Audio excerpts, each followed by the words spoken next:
आत्मवंदन. सगळ्यांना प्रणाम. खूप स्वागत आहे. आज जे सगळे आजच्या आपल्या सत्रामध्ये जॉईन झाले त्या सगळ्या दिव्य आत्म्यांचं, दैवी शक्तींचं, जे आपल्या बरोबर सूक्ष्म रूपाने आहेत, इथं उपस्थित असलेल्या सर्व एंजल्स गुरूंचं मी माझ्या हृदयापासून स्वागत करते, आभार व्यक्त करते. Thank you so much. आम्हाला सगळ्यांना ही साधनेची तुम्ही जी प्रेरणा देता त्यासाठी तुमच्या सगळ्यांचे आभार आहेत.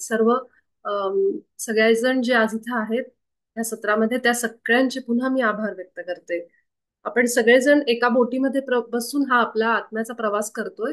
आणि हा प्रवास एकमेकांचा प्रवास एकमेकांशिवाय अपूर्ण आहे.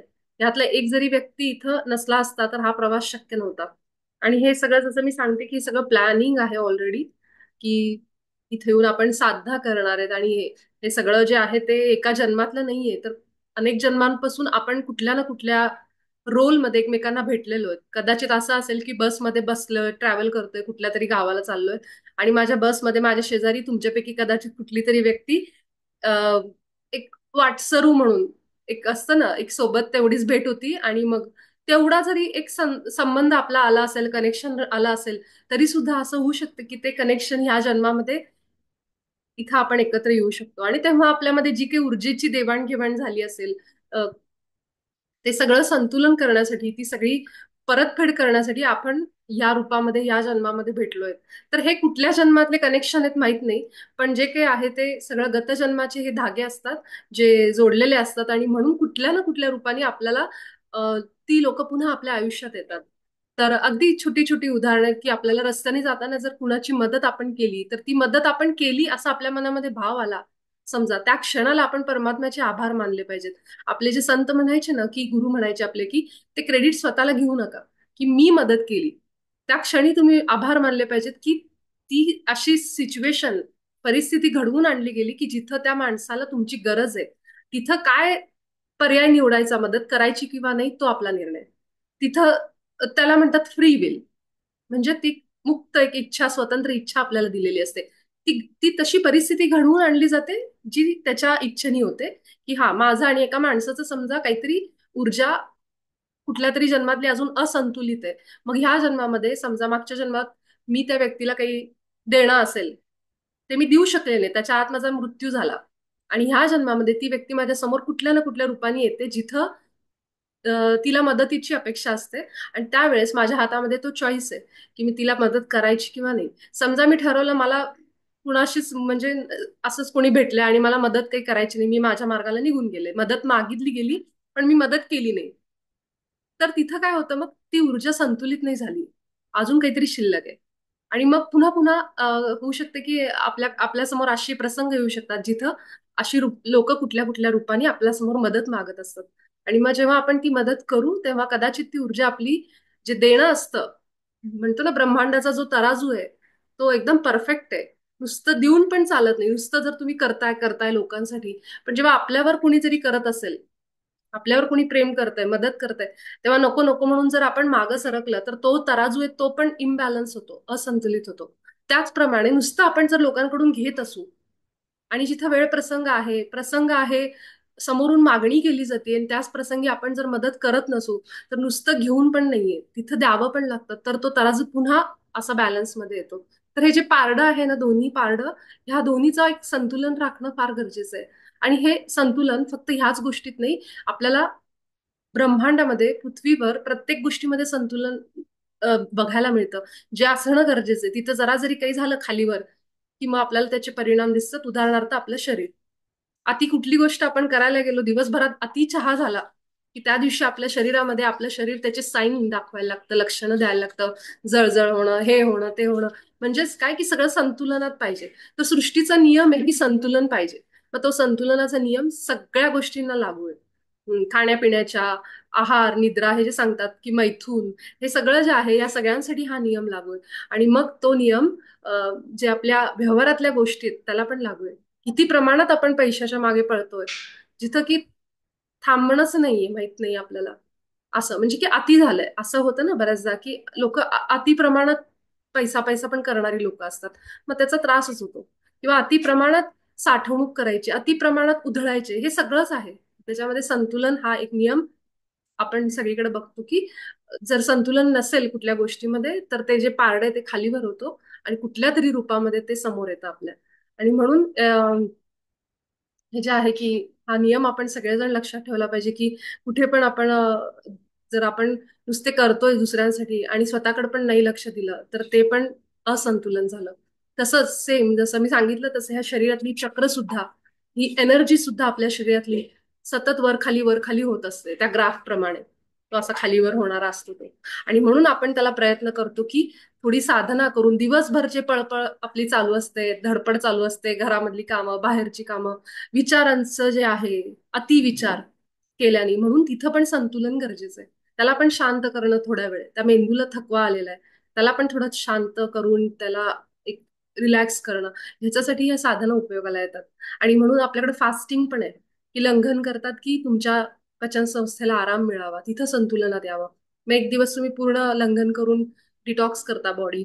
हे सगळं प्रकार त्याच्यासाठीच आहे की संतुलन गरजेचं आहे म्हणून. आणि हेच मला हे सांगायचं की आपण सगळे जी साधना करतोय ही साधना ह्या जन्मातली नाहीये. जसं मी सांगते हे सगळं कुठून तरी जुळून आलेले आहेत कनेक्शन. आणि हे दोरे धागे हे फक्त आत्ताचे नाहीयेत. तर त्याला बरीच हिस्ट्री आहे, इतिहास आहे. आणि नेहमी आपले जे पिरामिड संस्थेचे जे आपले संस्थापक होते पत्रीजी, ब्रह्मर्षी पितामह पत्रीजी, ते नेहमी म्हणायचे की पिरामिड मधला प्रत्येक मास्टर जो आनापानसती ध्यान करतो तो ह्या जन्मातला केवळ मास्टर नाहीये, तर तो अनेक जन्मांपासून या साधनेमध्ये आहे. कुठल्या तरी गुरुकृपेमुळे, सद्गुरूच्या कृपेमुळे तो इथं आहे आणि हे अनेक जन्मांपासून आलेलं आहे. तर मागच्या जन्मामध्ये असेल, जिथं कुठं असेल आपण, तर ही इच्छा आपली ध्यान करण्याची किंवा नामस्मरण करून किंवा ही उपासना करून करून आपण ह्या स्टेजला आता आलोय जिथं आपण ध्यानापर्यंत पोहोचलोय. तर त्यासाठी आपण सगळेजण आभार व्यक्त करू आपल्या गुरूंचे आणि परमात्म्याचे. जेव्हा जेव्हा आपल्याकडे मदत करायचा पण आपल्याला चान्स मिळतो कुणाला तरी, त्यावेळी पण मदत केल्यानंतर पहिलं त्याचे आभार व्यक्त करा की मी हा निर्णय घेतला. आपल्याकडे दोन पर्याय असतात, करायची किंवा नाही करायची. तर ही जी विवेक बुद्धी म्हणतो आपण ज्याला, तर ही सुद्धा परम हे चैतन्य आहे ना माझ्या शरीरामध्ये. या बुद्धीतून कुणीतरी सांगतंय ना मला, माझं मन म्हणा, आपण ज्याला अंतर्मन म्हणतो किंवा विवेक बुद्धी म्हणतो की करायची मला ह्या व्यक्तीला मदत किंवा स्वतःला सुद्धा मला मदत करायची. तर हे जे सांगणारा कोणीतरी आहे ही शक्ती, त्याला पहिले आभार मानायचे. कारण हे पर्याय निवडणंच महत्वाचं आहे. पर्याय काय आपण निवडतोय, चॉईसेस आपली हीच महत्वाची ती ह्या जन्मामध्ये. तीच फ्री विल आहे. त्याच्यामध्ये कुणीच इंटरफेरन्स करू शकत नाही कुणाचा. कुणी आपल्याला सांगू शकत नाही, "एक काम कर, तू ह्याला मदत कर," असं कुणी नाही सांगणार. म्हणजे ह्या शक्ती जरी आपल्या सोबत असतील, मदत करत असतील, तर त्या आपल्याला हे नाही सांगू शकत की तू काय पर्याय निवडायचा. तर त्या आपल्याला मार्गदर्शन करतात.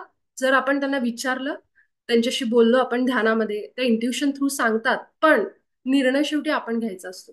काय करायचंय मला.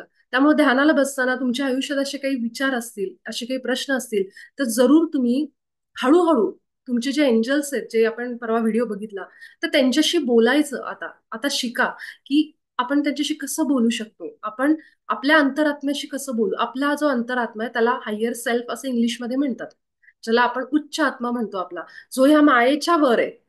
आणि हे मी जे सांगते हे कुठल्याही पुस्तकी भाषेचं ज्ञान नाही, हे खरंच आहे. त्यामुळं मला जेव्हा कुठली अडचण येते मी डोळे मिटते आणि माझ्या हायर सेल्फला माझा प्रश्न टाकते की मला हे आहे. आणि तो मला बरोबर साईन देतो आणि त्याच्यावरनं मला कळतं की हो का नाही हे उत्तर. म्हणजे त्याच्याशी कम्युनिकेशन माझं होतं. त्याचप्रमाणे हे एंजल्स पण आपल्याला मदत करतात. सोबतच आपला अंतरात्मा जो म्हणते त्याच्याशी पण आता आपण बोलायचं, ध्यानाला बसायचं. आपला जो काही प्रश्न आहे तो ध्यानात टाकायचा की मला हे हे असा माझ्या समोर प्रश्न आहे, तर ह्याचं काय मला करता येईल. कदाचित तुमच्या डोळ्यापुढे काही चित्र येतील, कदाचित तुम्हाला काही ऐकू येईल, कदाचित तुम्हाला काही नंबर दिसतील, असं काहीतरी साईन दिसेल, युट्यूबवर व्हिडिओ येतील ज्याच्यातून तुम्हाला तुमची उत्तरं मिळायला लागतील. पण ते बोललं पाहिजे, बोलायला शिकायचं. माझ्या घरामध्ये जर काही प्रॉब्लेम आहे कुणाशी काही, तर मी त्या व्यक्तीला जाऊन बोलणं हे जसं महत्वाचं आहे, अगदी तसंच ह्या शक्ती आपल्या डोळ्यासमोर नाहीये, पण त्या आपल्याला मदत करतात जर आपण त्यांच्याशी बोलायला सुरुवात केली. एकटं असताना बोलायला लागायचं की मी काय करू मला सांगा, हे असं आहे, मला स्वतःची तब्येत बरी करायची, माझा हा आजार आहे, मला पैशाचे प्रॉब्लेम, मला हे सगळं नीट करायचं, ह्याच्यासाठी मी काय करू, मला मदत पाहिजे. हे जेव्हा आपण हळूहळू ते कम्युनिकेशन डेव्हलप करायला लागतो, तेव्हा आपल्याशी ते पण संपर्क साधायला लागतात. का? कशामुळे असं होतं? की आपण बोलल्यानंतर, आपण बोलतो कधी, जेव्हा माझा विश्वास आहे की माझ्या आजूबाजूला या शक्ती आहेत, तेव्हा आपण बोलतो तो विश्वास ठेवून. आणि मग ते आपल्याला रिस्पॉन्स करायला सुरुवात करतात, म्हणजे सांगतात की, म्हणजे कुठल्या तरी साईन थ्रू काही गोष्टी दाखवतात, हे होतात. मग हे जे मनात विचार येतात आपल्या बरोबर, तसेच त्याचं उत्तर मिळायला लागतं. मग पहिलं काय आहे? विश्वास. की आपण विश्वास ठेवायचा की माझ्या भोवती अशा दैवी शक्ती आहेत ज्या मला मार्गदर्शन करत आहेत, असे माझे देवदूत आहेत, एंजल्स माझे गुरु आहेत. हा जितका विश्वास दृढ, तितकं आपल्याला त्याची उत्तरं लवकर मिळायला लागतील. असं कुणी असेल का, अशी कुठे असतं का, असं काही, हे जितकं आपण लॉजिक डोक्यामध्ये लावायला जाऊ, जितकं अनालिसिस करायला जाऊ, तितकं मग आपण आपल्या प्रॉब्लेम मध्ये जास्त अडकत जातो, आणि जी सहज मदत मिळायची आपल्याला, ती मिळत नाही मग. त्यामुळे विश्वास ठेवायचा. आहेच आहे माझ्यासोबत, माझे गुरु बसलेतच माझ्या शेजारी, विषय संपला. जेव्हा शंकर बाबांची जी शंकर गीता नावाचं जे पुस्तक आहे बाबांची, ती गीतेसारखी अध्याय आहेत त्याच्यामध्ये, त्याच्या शेवटच्या 17व्या अध्यायामध्ये, जर कोणी वाचला असेल तर कदाचित माहित असेल की 17व्या अध्यायामध्ये आपण शंकर बाबांसाठी आसन टाकतो, आणि तिथं बाबांना आमंत्रण देतो, आवाहन करतो की तुम्ही या, बसा या पारायणामध्ये. आणि त्या 17व्या अध्यायामध्ये आपण असा विश्वास ठेवतो की शंकर बाबा माझ्या शेजारी बसले, आणि त्याच्यासाठी आसन टाकतो, फुल रांगोळी काढून ठेवतो, सगळं असं करतो. आणि त्याच्यात ते दिलेलं आहे पोथीमध्ये की तुम्ही असं करायचं, म्हणजे तुमच्या शेजारी शंकर बाबा आले. आणि हे करत असताना ज्यांनी केले त्यांना अनुभव नक्कीच आले असतील. तर मी माझ्या स्व अनुभवावरून सांगते की तो वेगळाच दैवी अनुभव आहे की जेव्हा आपण हे करतो. हे कशासाठी त्यांनी सांगितलंय मला आता ते सांगितलं गेलं, की तो अनुभव मला आठवण करून दिली म्हणून मी तुम्हाला सांगते. हे का सांगितलं गेलंय 17व्या अध्यायामध्ये, की हे असं करायचं? कारण तुमचा विश्वास, माझे गुरु माझ्यासोबत आहेत, मी पारायण करत असताना माझ्या शेजारी बसून ते ऐकतायत, त्याचप्रमाणे माझ्या सगळ्या प्रॉब्लेम्सवर माझे गुरु माझ्यासोबत आहेत.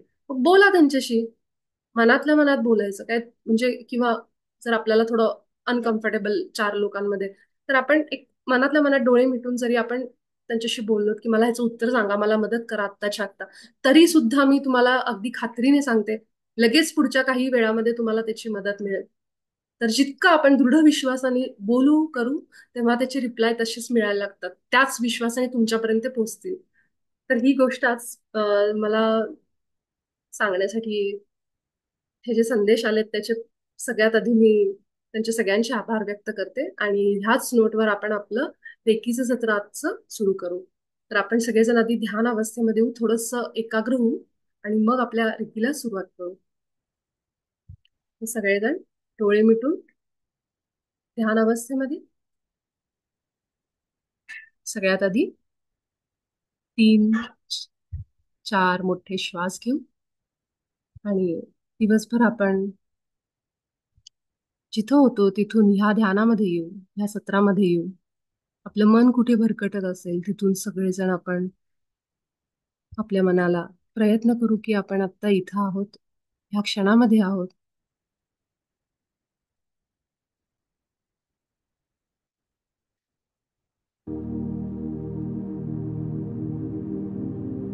दीर्घ श्वास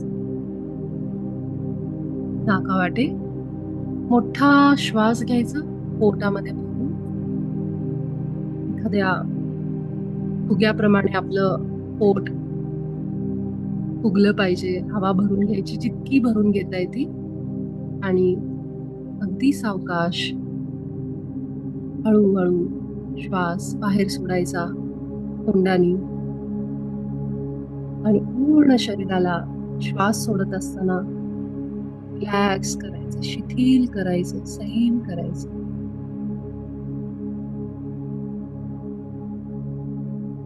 पुन्हा एकदा एक मोठा श्वास, दीर्घ श्वास घ्यायचा. पोट श्वास घेताना बाहेर येईल, आणि तोंडातून सगळी हवा अगदी सावकाश बाहेर सोडायची. शरीर सगळं सैल सोडायचं. खांदे, आपले हात, पाय, पाठीचा मणका ताठ ठेवायचा.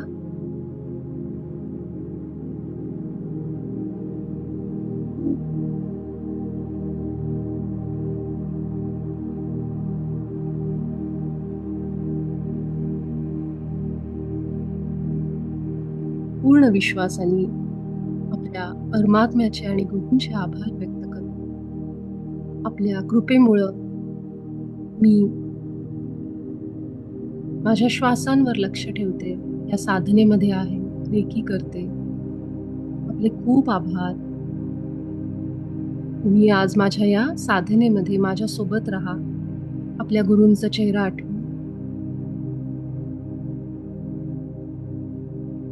हे सद्गुरू राया, तुम्ही माझ्यासोबत आजच्या या सत्रामध्ये राहा. मला मदत करा. माझ्या शरीराचं, मनाचं, ऊर्जेचं पूर्णपणे हिलिंग करण्यासाठी, बरं करण्यासाठी माझं मन, बुद्धी, आत्मा सगळ्यांना याचा लाभ मिळू दे.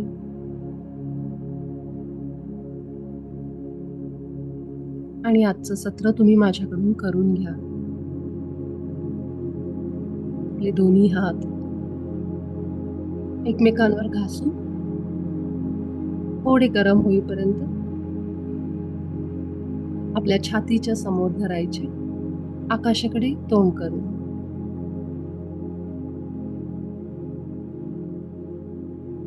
आपल्या तळहातावर लक्ष, श्वासांवर लक्ष. हे रेकी शक्ती माझ्या हातामध्ये ये आणि मला पूर्ण बरं कर. ही रेकी ऊर्जा माझ्या हातात ये आणि मला बरं कर. हे रेकी शक्ती, तुझे आभार. माझ्या हातामध्ये ये आणि मला बरं कर. ज्यांना चोकुरे चिन्ह आठवते, आपल्या हातावर काढा हवेमध्येच.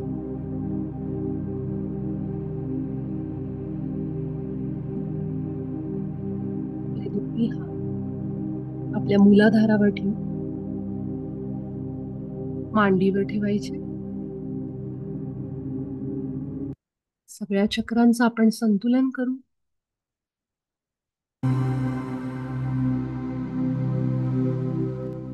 मूलाधार पृथ्वी तत्वाचं चक्र, लाल रंगाचं 4 पाकळ्यांचं हे चक्र आहे.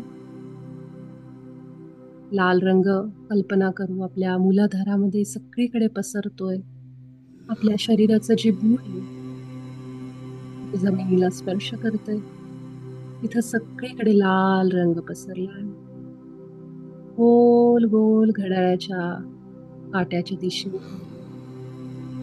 हा लाल रंग फिरतोय.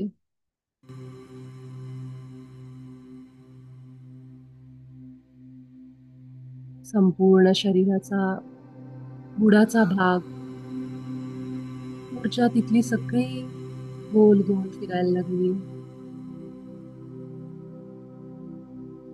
कमरेखालचा सगळ्या भागातले जे काही आजार आहेत ते सगळे दूर होत आहेत.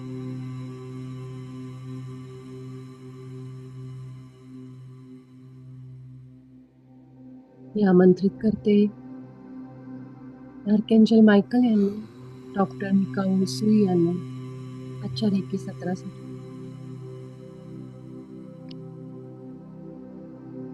सगळं लक्ष आपलं केंद्रित करू खालच्या भागावर, अगदी तळपायापर्यंत.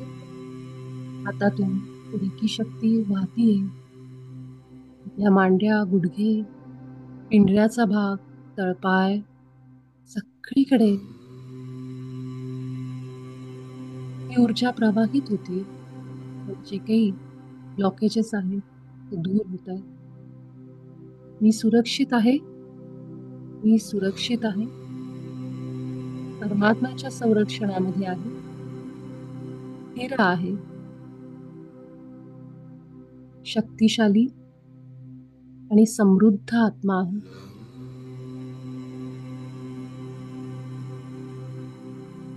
इतकं खाली लक्ष केंद्रित करू, इतका प्रभाव जास्त जाणवेल. हातांवरही लक्ष ठेवायचे आणि श्वासांवरही.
मूलाधार चक्र संतुलनात आला आहे.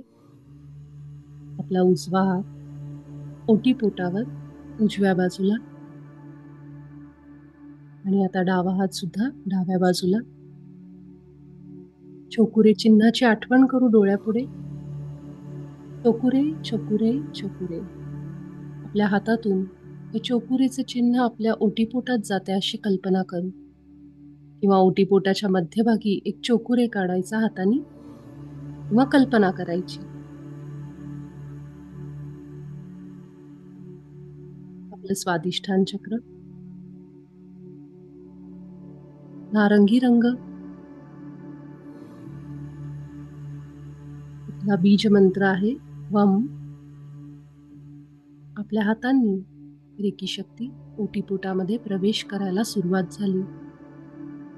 ओटीपोटाचा सगळा भाग अनुभव करायचा, फील करायचा, प्रयत्न करायचा की मी डोळे मिटून आतपर्यंत सगळं काही फील करू शकते. माझं संपूर्ण ओटीपोट बंद डोळ्यांनी केवळ चेतनेने आपल्या ओटीपोटात प्रवेश करायचा, आतपर्यंत जायचे. हालचाली जाणवत आहेत का बघायचं आतल्या. इतकं आपलं लक्ष एकाग्र करायचं या भागावर. सगळ्या पेशींना ऊर्जा मिळायला लागली. जे काही आजार आहेत प्रजनन संस्थेशी संबंधित ते सगळे दूर व्हायला लागले. माझी कल्पनाशक्ती वाढतीये. माझ्या भावना संतुलनात येत आहेत.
माझे सगळे हार्मोन्स जे या भागामध्ये आहेत ते संतुलनात आले आणि माझं स्वाधिष्ठान चक्र पूर्णपणे संतुलित ऊर्जेत आहे. आता आपला उजवा हात आपल्या नाभीवर आणि डावा हात सुद्धा नाभीवर ठेवायचा, एकमेकांवर किंवा उजव्या आणि डाव्या बाजूला.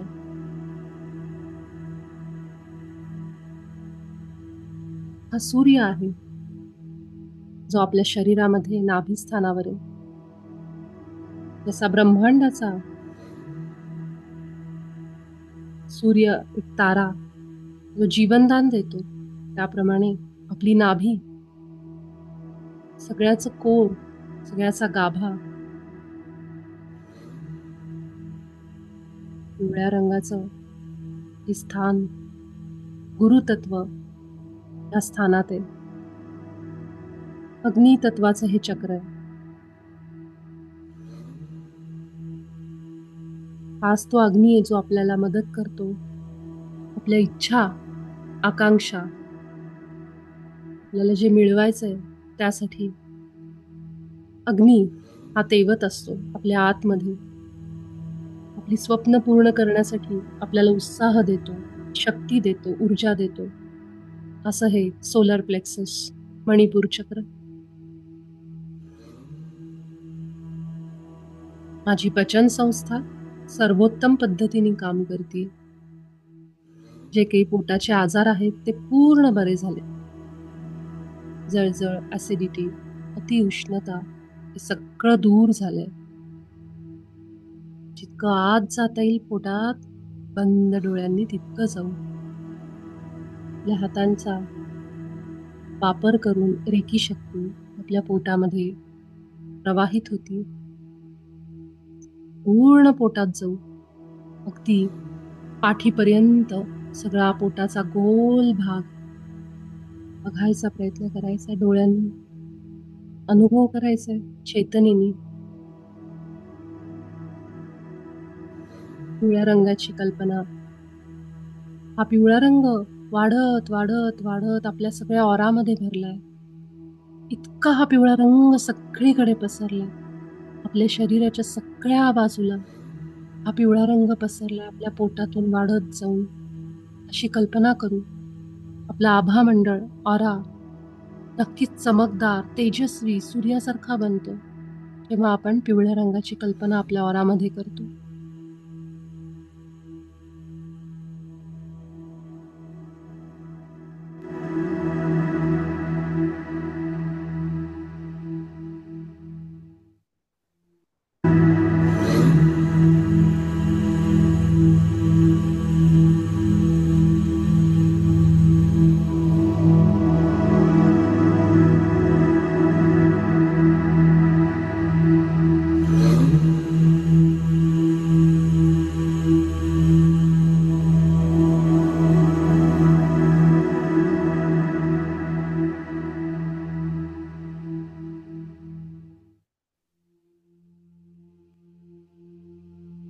आणि माझं मणिपूर चक्र पूर्णपणे संतुलनात आलंय.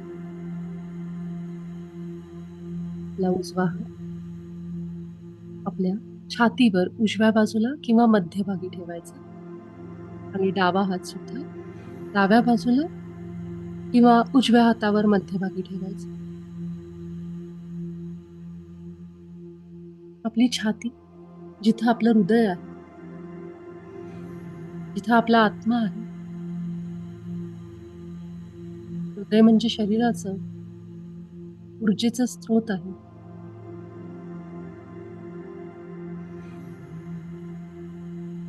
बंद डोळ्यांनी आपल्या केवळ बुद्धीनी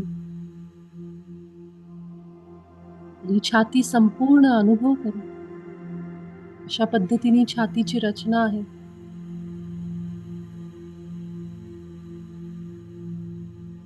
आतमध्ये हृदय आहे डाव्या बाजूला. पाठीचा भाग जो खांद्यांना जोडलाय, हातांना जोडलेला आहे.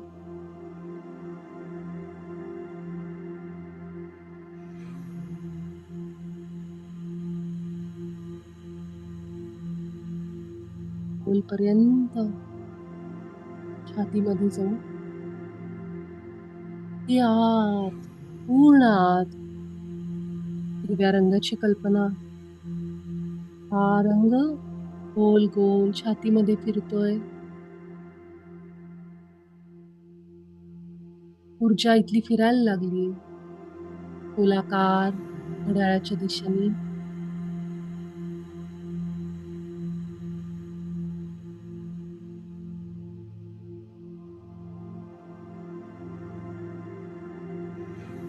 माझं हृदय अगदी निरोगी आहे, उत्तम पद्धतीने काम करतोय. सगळे अवयव अगदी ऊर्जावान झालेत. सगळ्या पेशींपर्यंत रेकी शक्ती पोहोचते.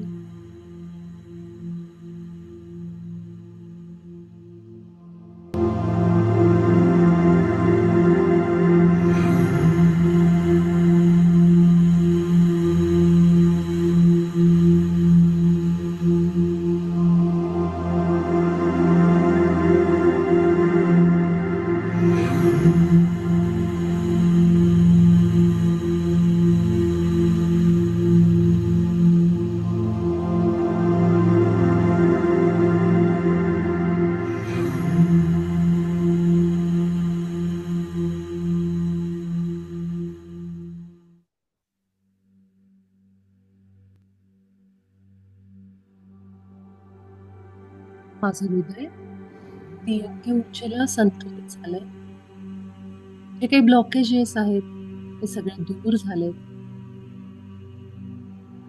माझ्या गुरूंचे आभार पुन्हा एकदा व्यक्त करून, परमात्म्याचे आभार व्यक्त करून, माझा उजवा हात मी गळ्यावर ठेवते. मी डावा हात सुद्धा पुढे, मागे किंवा दोन्ही हात साईडला गळ्याच्या आपल्या सोयीनुसार ठेवू. आपल्या तळहातांचा स्पर्श आपल्या गळ्याला होतोय. गळ्यांमध्ये असणाऱ्या शिरा, नसा, स्पंदनं आपल्या हाताला जाणवत. माझे थायरॉइडच्या ग्रंथी पूर्णपणे संतुलनात आहेत. अगदी आत पूर्ण घशाच्या मध्यभागी जाऊ, जिथे श्वास नलिका आहे, अन्न नलिका आहे, ती घशातून खाली जाते. आपली जीभ आहे जी घशातूनच पुढे आली. कंठ आहे,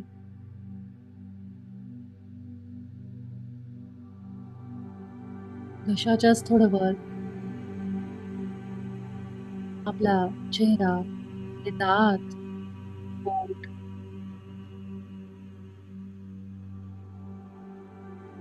सगळं आपल्याला जाणवतंय. आकाशी निळा रंग इथं गोल गोल फिरायला लागले.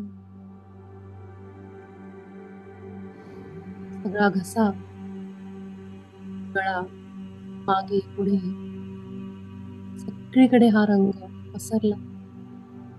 मानेचा भाग माझ्या मला जाणवतोय. एखादा हात दुखत असेल तर तो खाली गुडघ्यावर ठेवू शकतो. हा बीज मंत्र आहे, हम.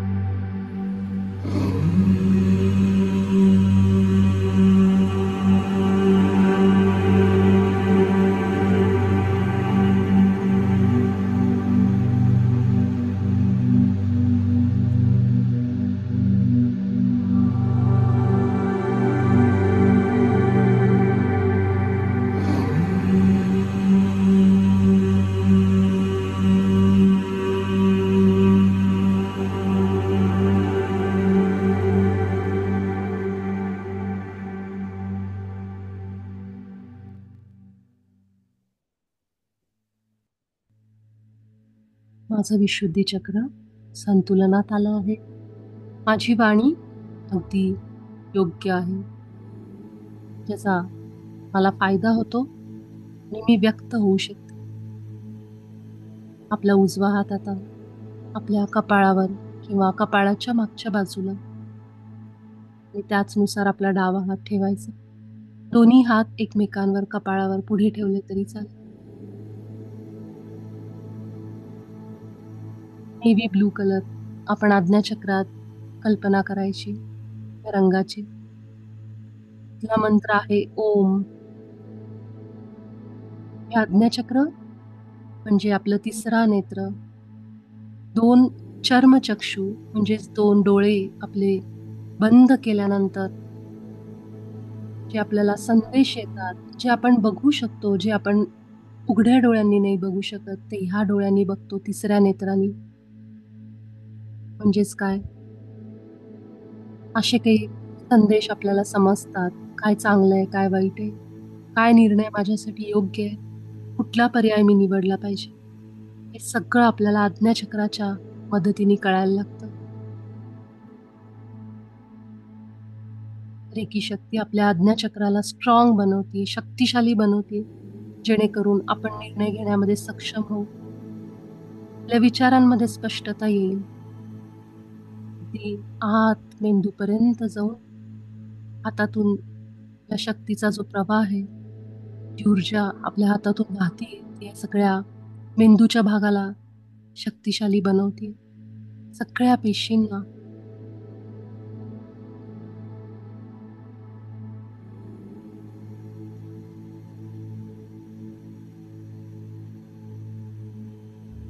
आपलं आज्ञाचक्र म्हणजे आपला कपाळाचा भाग. आपल्या हाताच्या स्पर्शामुळे ऊर्जा तिथली फिरायला लागली. गोलाकार,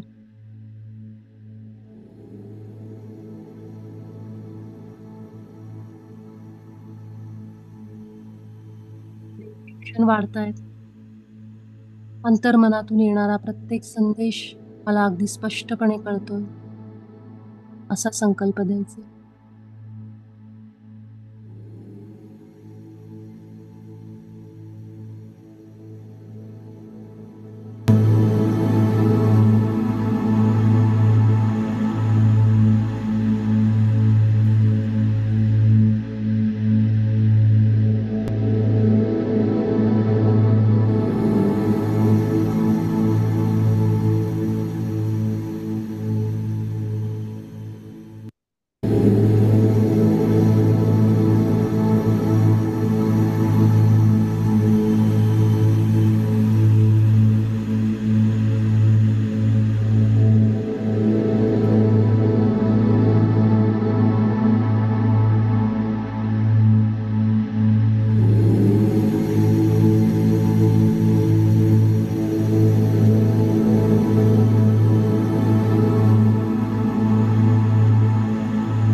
माझा अति विचार करणं, अति काळजी करणं सगळं आपोआप शांत होतंय.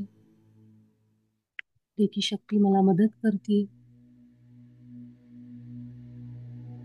आणि आता आपले दोन्ही हात आपल्या डोळ्यांवर घेऊन जाऊ.